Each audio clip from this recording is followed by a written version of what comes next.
አሰላሙ አለይኩም ወራህመቱላሂ ወበረካቱ የተወደዳችሁ እንዴት ቆያችሁን? የጁማ ልዩ ኸበር የተካተተበት የግንቦት 14 2018 ሚንበር ኸበር ጀመረ።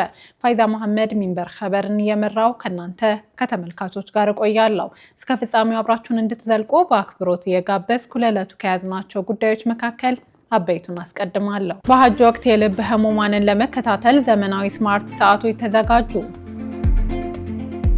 በኢትዮጵያ የወለድ አልባ ባንክ ዘርፍ አቅምን ለማሳደግ ያለመ አዲስ የልማት ፕሮግራም ይፋ ተደረገ። ሳውዲ አረቢያ ለምዕራባውያን አማካሪዎች የምትሰጠውን የስራ ዕድል አገደች የሚሉት የሚንበር ኸበር አበይት ጉዳዮች ናቸው። አብራችሁን እንድትቆዩ በድጋሚ እየጋበዝን ወደ ቀዳሚው ኸበር አልፋለሁ። በሐጅ ወቅት የልብ ህሙማንን ለመከታተል ዘመናዊ ስማርት ሰዓቶች ተዘጋጁ። የመዲና የጤና ክላስተር በዘንድሮ የሐጅ ወቅት የልብ ህመም ያለባቸውን ተጓዦች ጤና ለመከታተል የሚያስችሉ ዘመናዊ ስማርት ሰዓቶችን አስተዋውቋል። ይህ አሰራር የህክምና ቡድኖች የህሙማኑን ጤና ያለማቋረጥ እንዲከታተሉና አስፈላጊ ሆኖ ሲገኝም በፍጥነት ጣልቃ በመግባት ህክምና እንዲሰጡ ያስችላቸዋል። የዚህ እቅድ ዋና ዓላማ ተጓዦች በንቁ የህክምና ክትትል ስር ሆነው የሐጅ ስነ ስርዓት በደህንነት እንዲያጠናቅቁ መርዳት ነው። ኢስላሚክ ኢንፎርሜሽን እንደዘገበው እያንዳንዱ መሳሪያ ወሳኝ የጤና አመልካቾች የሚባሉትን ማለትም የልብ ምት፣ የልብ ኤሌክትሮካርዲዮግራም ንባብ፣ በደም ውስጥ ያለው የኦክሲጅን መጠን፣ የደም ግፊት፣ የአካል እንቅስቃሴና የተጠቃሚውን አጠቃላይ የጤና ሁኔታ ይከታተላል። መረጃው በቀጥታ ከመሳሪያው ወደ ተገናኘው የዲጂታል ስርዓት የሚላክ ሲሆን ይህም ለህክምና ባለሙያዎች የእያንዳንዱን ታካሚ ወቅታዊ ሁኔታ የቀጥታ ምስል ይሰጣቸዋል። በሰዓቶቹ አማካኝነት የሚሰበሰበው የጤና መረጃ ከቨርቹዋል ክሊኒኮችና ከዲጂታል መቆጣጠሪያ ክፍሎች ጋር ከተገናኘ የተቀናጀ የዲጂታል ቁጥጥር መረብ ጋር ይተሳሰራል። ይህ ዝግጅት የህክምና ቡድኖች በታካሚ ሁኔታ ላይ የሚታዩ ለውጦችን ወዲያውኑ እንዲለዩና ፈጣን እርምጃ እንዲወስዱ ያስችላቸዋል። የፕሮግራም ረፊቅ ሪህለተ ቢል ሐጅ ወይም የሐጅ ጉዞ አጋር በሚል ስያሜ የሚተገበር ነው። እነዚህ ስማርት ሰዓቶች ለግል ግዢ የሚቀርቡ አይደሉም። ይልቁንም በመዲና የጤና ጥምረት በኩል በከተማዋ በሚገኘው ሳሃ ቨርቹዋል ሆስፒታል ፕሮግራም ውስጥ ለተመዘገቡ የልብ ህሙማን በነፃ የሚታደሉ ናቸው ተብሏል።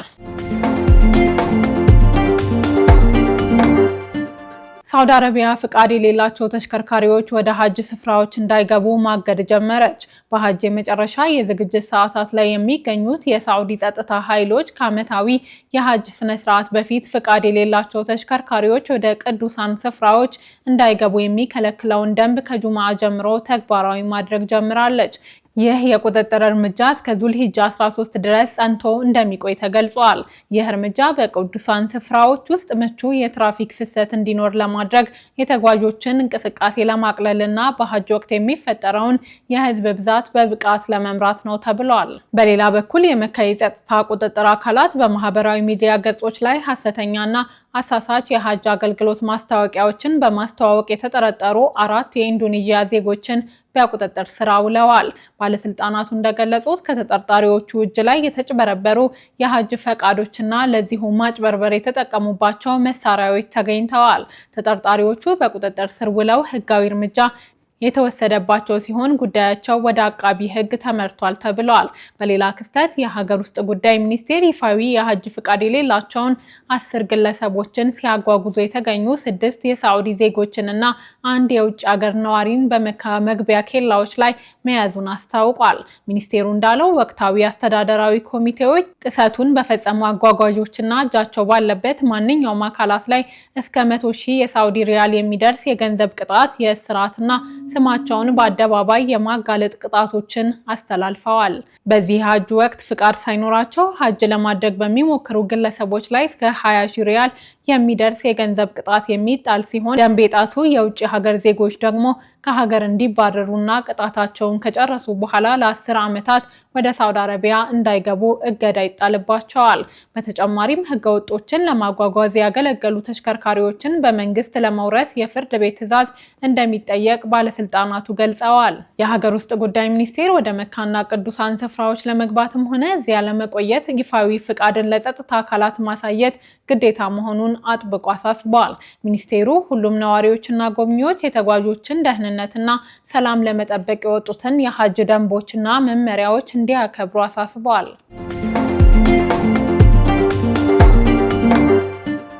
አሁንም ሐጅ ላይ እንቆያለን።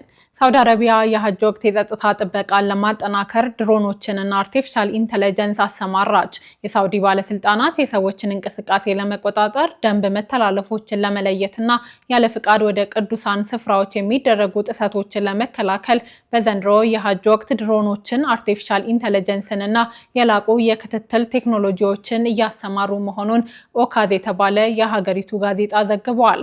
ዘገባው እንደሚያመለክተው እነዚህ የቴክኖሎጂ ውጤቶች በየዓመቱ በቅዱሳን ስፍራዎች ለሚሰበሰቡ በሚሊዮን ለሚቆጠሩ ተጓዦች የደህንነት ዋስትና ለመስጠት የተዘረጉ የተቀናጁ የጸጥታ ስርዓቶች አካል ናቸው። የሳውዲ ባለስልጣናት የሐጅ ደንቦችን የሚጥሱ ሰዎችን ለመከታተልና ለመያዝ ሰው አልባ አውሮፕላኖችን ወይም ድሮኖችን እየተጠቀሙ ሲሆን ከዚህ ጎን ለጎንም ያለ ፍቃድ ሐጅ የለም በሚል መሪ ቃል ወደ ቅዱሳን ስፍራዎች ለመግባት የሚደረጉ ህገወጥ ሙከራዎችን ለመቆጣጠር አውሮፕላኖችንም አሰማርተዋል። ጋዜጣው እንዳብራራው ድሮኖቹ የጸጥታ ኃይሎች ሰፋፊ ቦታዎችን በፍጥነትና በብቃት እንዲቆጣጠሩ የሚያግዟቸው ሲሆን የመስክ ቡድኖች ስለሚጠረጠሩ እንቅስቃሴዎችና ስለ ሰርጎ መግባት ሙከራዎች ፈጣን ማስጠንቀቂያዎችን በቀጥታ እንዲያገኙ ያስችላቸዋል። ይህ የቁጥጥር ስርዓት ዘመናዊ የስለላ መረቦችን፣ ባለከፍተኛ ጥራት ካሜራዎችንና የሙቀት መለኪያ መሳሪያዎችንም ያካተተ ነው። በተጨማሪም ባለስልጣናቱ መጨናነቅ ከመፈጠሩ በፊት አስቀድሞ ለመተንበይና ተጓዦችን ከተጨናነቁ መንገዶች ወደ ተሻሉ አማራጮች አቅጣጫ ለማስቀየር በአርቲፊሻል ኢንተለጀንስ የሚሰሩ የህዝብ ፍሰት ትንተና ስርዓቶችን እየተጠቀሙ ይገኛሉ። ግለሰቦችን ለይቶ ለማወቅና የጸጥታ እርምጃዎችን ለማጠናከር ደግሞ የፊት ገጽታ መለያ ቴክኖሎጂን በመጠቀም ላይ ይገኛሉ።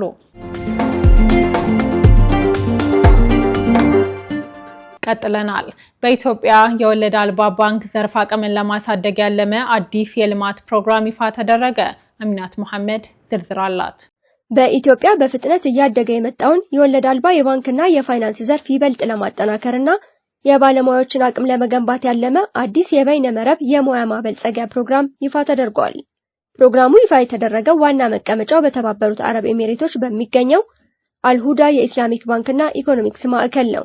ማዕከሉ ይህን ያስታወቀው በዚህ ሳምንት የመርሃ ግብሩን ይፋ መደረግ አስመልክቶ ባወጣው መግለጫ ላይ ነው። በመግለጫው ላይ በሰፈረው መሰረት ስልጠናው ለ2 ወራት የሚቆይ ነው። ከሰኔ 3 እስከ ነሐሴ 4 2018 ይሰጣል የተባለው የአቅም ግንባታ ስልጠና በኢትዮጵያ ሙያዊ አቅምን ለማጠናከርና ከወለድ ነፃ የሆኑ የፋይናንስ ስርዓቶችን ለማገዝ የተዘጋጀ ነው ተብሏል። ይህ የስልጠናና የልማት ፕሮግራም የሚከናወነው በኢትዮጵያ ባሉ 4 የፋይናንስ ኢንዱስትሪው ዘርፍ ተዋናዮች ድጋፍ ነው። እነዚህም ድጋፍ ሰጪ አካላት የኢትዮጵያ የባንኮች ማህበር፣ የኢትዮጵያ የወለድ ነፃ ፋይናንስ ባለሙያዎች ማህበር፣ የኢትዮጵያ መድህን ሰጪዎች ማህበርና የኢትዮጵያ ማይክሮ ፋይናንስ ተቋማት ማህበር ናቸው።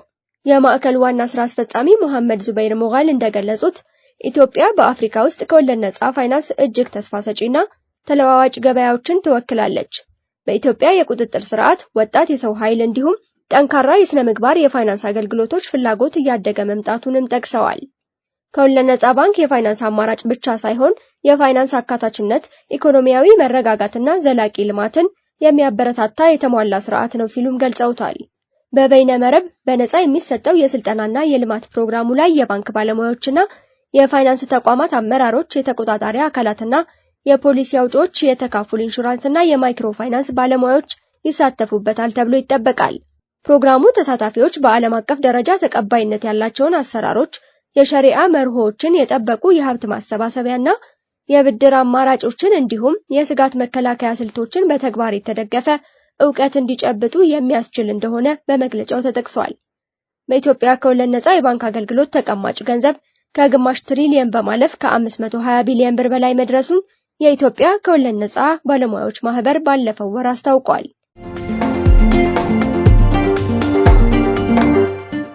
የሀገራዊ ምክክር ኮሚሽን ከሃይማኖት ተቋማትና ሲቪክ ማህበራት ጋር የግብዓት ማሰባሰቢያ ውይይት መድረክ አከናወነ።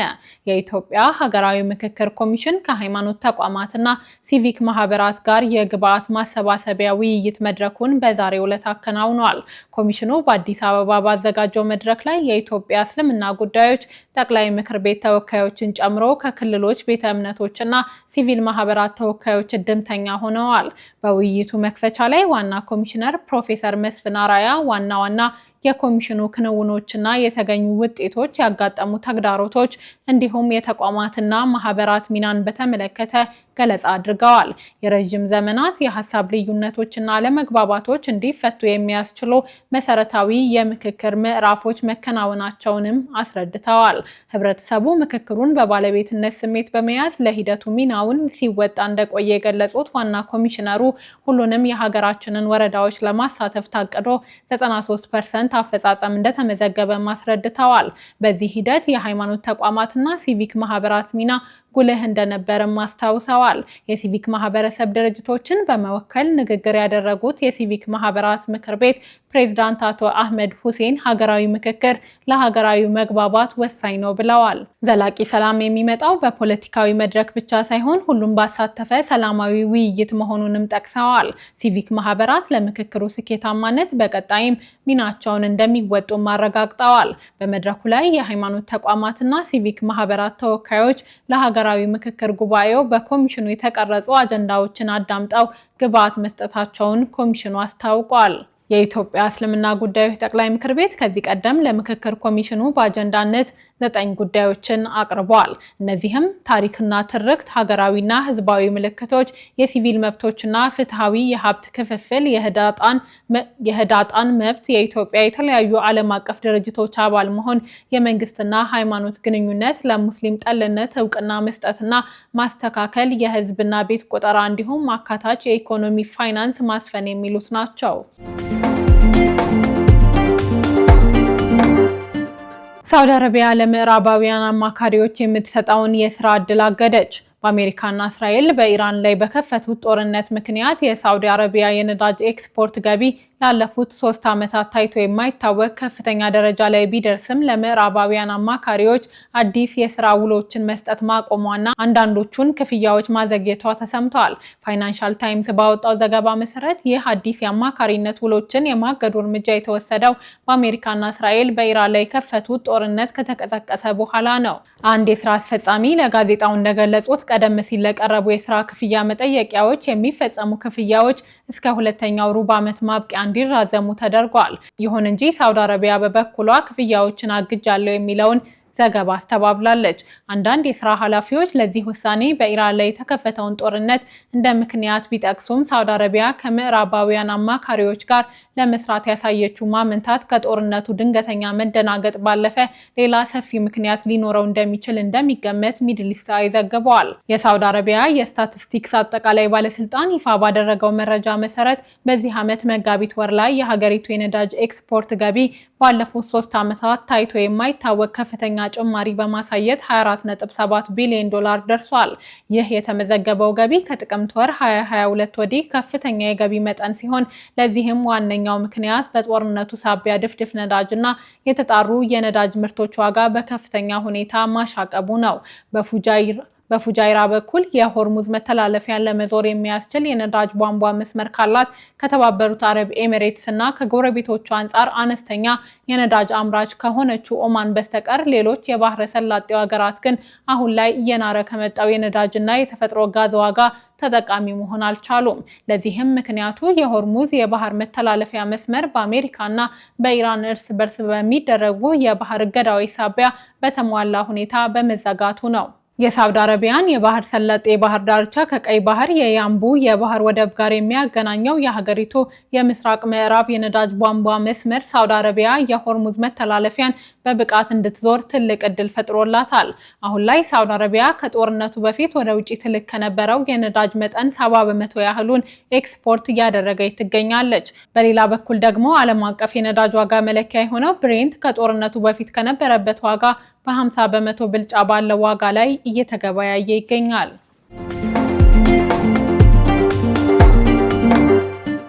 የፍልስጤም አምባሳደር በአሜሪካ ከባድ ጫና ምክንያት ለተመድ ጠቅላላ ጉባኤ ምክትል ፕሬዝዳንትነት ያቀረቡትን እጩነት አነሱ። የፍልስጤም የተባበሩት መንግስታት ድርጅት አምባሳደር ሪያድ መንሱር ለጠቅላላ ጉባኤው ምክትል ፕሬዝዳንትነት አቅርበውት የነበረውን እጩነት ማንሳታቸው ተሰምተዋል። አምባሳደሩ ከውድድሩ የማይወጡ ከሆነ አሜሪካ ለፍልስጤም ልዑካን ቡድን የምትሰጠውን የቪዛ ፍቃድ እንደምትሰርዝ ማስፈራራቷን ኤንፒአር ዘግቧል። የዜና ምንጩ ጉዳዩን በቅርብ የሚያውቁ ምንጮችን ዋቢ አድርጎ እንደገለጸው የፍልስጤም የተመድ ልዑካን ቡድን አምባሳደር ሪያድ መንሱር በሚቀጥሉት 2 ዓመታት ውስጥ ለምክትል ፕሬዝዳንትነት ቦታ እንደማይወዳደሩ በአንድ የአረብ ሀገር በኩል መልእክት ካስተላለፉ በኋላ በእሳቸው ምትክ የሊባኖስ አምባሳደር ቦታውን እንዲይዙ ተደርጓል። የተባበሩት መንግስታት ጠቅላላ ጉባኤ ፕሬዝዳንት ቃል አቀባይ ላኒስ ኮሊንስ የፍልስጤም ልዑካን ቡድን እጩነትን ማንሳቱን አረጋግጠዋል። የተባበሩት መንግስታት ጠቅላላ ጉባኤ ፕሬዝዳንት ቃል አቀባይ ላኒስ ኮሊንስ የፍልስጤም ልዑካን ቡድን እጩነቱን ማንሳቱን አረጋግጠዋል። ባለፈው ማክሰኞ የወጣው የአሜሪካ የውጭ ጉዳይ መስሪያ ቤት የውስጥ ሚስጥራዊ ሰነድ በኢየሩሳሌም የሚገኙ አሜሪካውያን ዲፕሎማቶች የፍልስጤም ባለስልጣናት እጩነትን እንዲያነሱ ጫና እንዲያደርጉ መመሪያ ሰጥቶን ነበር ተብሏል። ሰነዱ አምባሳደር ሪያድ መንሱር ለቦታው መታጨታቸው የአሜሪካው ፕሬዝዳንት ዶናልድ ትራምፕ በጋዛ ላይ ያላቸውን እቅድ ያደናቅፋል የሚል ምክንያት አቅርቧል። በተጨማሪም በዚሁ የሚስጥር ሰነድ ላይ የፍልስጤም ልዑካን ቡድን ለጠቅላላ ጉባኤው ምክትል ፕሬዝዳንትነት ያቀረበውን እጩነት የማያነሳ ከሆነ ለዚህ ኃላፊነቱን የፍልስጤም አስተዳደር እንዲወስድ እናደርጋለን በሚል ጠንከር ያለ ማስጠንቀቂያ ሰፍሮ ነበር።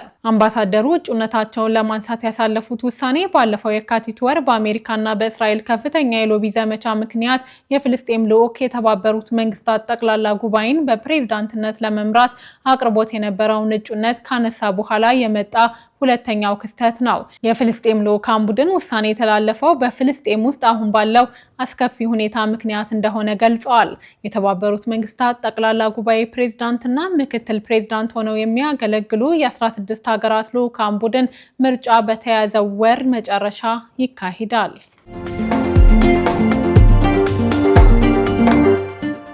የተወደዳችሁ አሁንም የተከታተላችሁ የምትገኙት ሚንበር ኸበርን ነው። አብራችሁን ስላላችሁ ደስ ይለናል። ለሚንበር ኸበር ጥቆማ ወይ ማስተያየት ካላችሁ በአጭር የስልክ ቁጥር 9282 ብትልኩልን አጣርተን መልሰን ለእናንተው እናቀርባለን። የሚቀናችሁ ማህበራዊ ሚዲያ ከሆነ በሁሉም አማራጮች @ሚንበር ቲቪ ብላችሁ ብትፈልጉን ታገኙናላችሁ። ድረገጻችንን www.minbertv.comን ብትጎበኙ ደግሞ አዳዲስ መረጃ ታገኛላችሁ። አሁን ደግሞ የጁምዓ ልዩ ኸበር የሚቀርብበት ሰዓት ላይ ደርሰናል። አዘጋጁ አህመድ አብዱራህማን ለዛሬ ያሰናዳውን እንደሚከተለው ያቀርበዋል።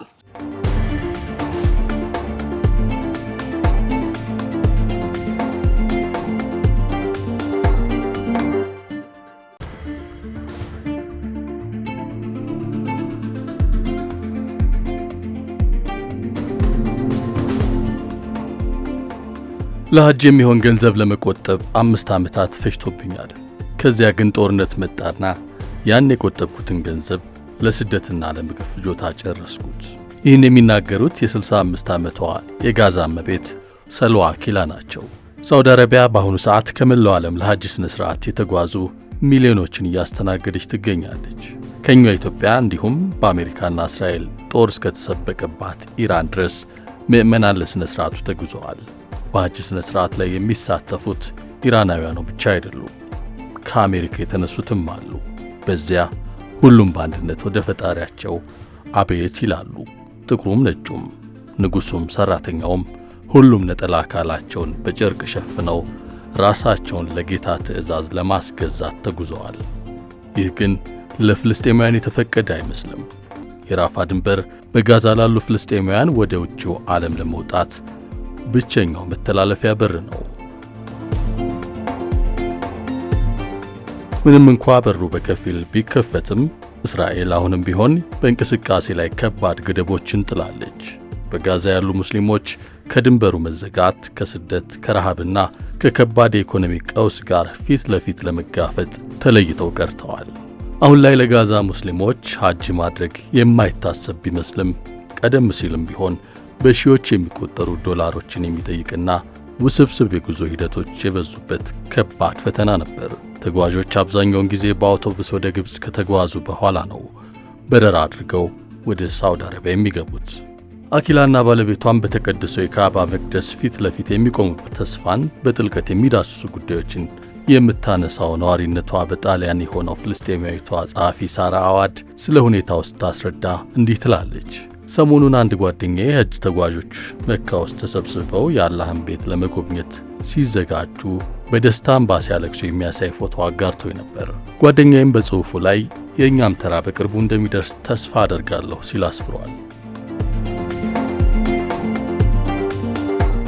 በጋዛ ለሚኖሩ ለብዙዎች ግን መሰል ምስሎች ልብ የሚነኩ ከመሆናቸውም በላይ ያጡትን ትልቅ ዕድል የሚያስታውሱ በመሆናቸው ሕመማቸው ከባድ ነው ብላለች። የእስራኤል የዘር ማጥፋት ጦርነት ፍልስጤማውያንን በአካልም ሆነ በስነ ልቦና ከማድቀቅ ባለፈ ዋና ከሚባሉት መካከል አንዱ የሆነውን ሃይማኖታዊ ግዴታ መወጣት ባለመቻላቸውም የባዶነትና የተስፋ መቁረጥ ስሜት እንዲሰማቸው አድርጓቸዋል። ቅድስቲቱ መካን መጎብኘት የመንፈስ መታደስ፣ ራስን ለእምነት ማስገዛትና የውስጥ ሰላም የማግኛ ጥልቅ መንፈሳዊ ጉዞ ነው። የጋዛ ሙስሊም ጸሐፊዋ ሳራ አዋድ ቀጥላለች። ከቀጠናው ውጭ ያሉ ሰዎች ይህ ቀውስ ከፈራረሰው ኢኮኖሚ፣ ከተንኮታኮተው የጤና ስርዓት ወይም ከምግብ አቅርቦት እገዳው ያነሰ አጣዳፊ አድርገው ሊያስቡት ይችላሉ። ነገር ግን እኛ የጋዛ ሙስሊሞች ሐጅን እንደ አንድ መሠረታዊ መብትና እንደ ሕይወታችን ወሳኝ ምዕራፍ ነው የምንቆጥረው። እኛ ገንዘብ፣ ምግብ ወይም ቁሳዊ እርዳታ እየለመንን አይደለም። ይልቁንም ይበልጥ መሠረታዊና ህልውናዊ የሆነ ነገር ነው የምንጠይቀው። የምንጠይቀው የእስልምና እምነትን አንደኛውን ማዕዘን ለመፈጸም በሰላም ወጥተን በሰላም ወደ ቤታችን የምንመለስበት ክፍት የሆነ በር ብቻ ነው። የጋዛ ሙስሊሞች የሐጅ ዕድል ከመነፈጋቸው በተጨማሪ ለሶስተኛ ተከታታይ ዓመት የኢድ አልአድሃ ትልቁን ሃይማኖታዊ ሥርዓት ማለትም ኡድህያን የመፈጸም ዕድል ይነፈጋሉ። ይህ ልማድ አሁን ባለው አስከፊ ሁኔታ ማለትም በቀጠናው ባለው ከፍተኛ አቅርቦት እጥረትና ወደ ግዛቱ የሚገቡ ዕቃዎች ላይ በተጣለው ጥብቅ ገደብ ምክንያት ፈጽሞ የማይቻል ነው። ሌላው አሳዛኝ ጉዳይ በጋዛ በየዓመቱ የሐጅን ጉዞ ለመፈጸም በተስፋ ከሚጠባበቁት ሰዎች ዝርዝር ውስጥ የብዙዎቹ ስም እየተፋቀ ይሄዳል። የተቀደሰውን መንፈሳዊ ግዴታቸውን ሳይፈጽሙ ዕድሉ ሳይቀናቸው የሞት መልእክተኛ ቀድሟቸው ቤታቸው ደጃፍ ይደርሳል። ይሁን እንጂ እነዚህ ሁሉ ፈተናዎች ቢደቀንባቸውም በጋዛ የሚገኙ በርካታ ፍልስጤማውያን ሙስሊሞች በቀጣዩ ዓመት ሐጅ ወይም ዑምራ እናደርጋለን የሚለውን ተስፋ ሰንቀው የሚያገኙትን ጥቂት ሳንቲም አሁንም ድረስ መቆጠባቸው የሚቀር አይመስልም። በፍልስጤም ሁልጊዜም ተስፋ አለ። በዚያ ምድር ሁልጊዜም ጽናት አለ።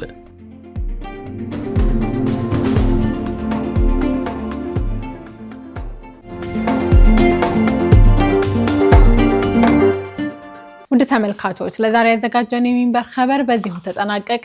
ፋይዛ መሐመድ አብሬያችሁ ቆየሁ። ወሰላሙ አለይኩም ወራህመቱላሂ ወበረካቱሁ።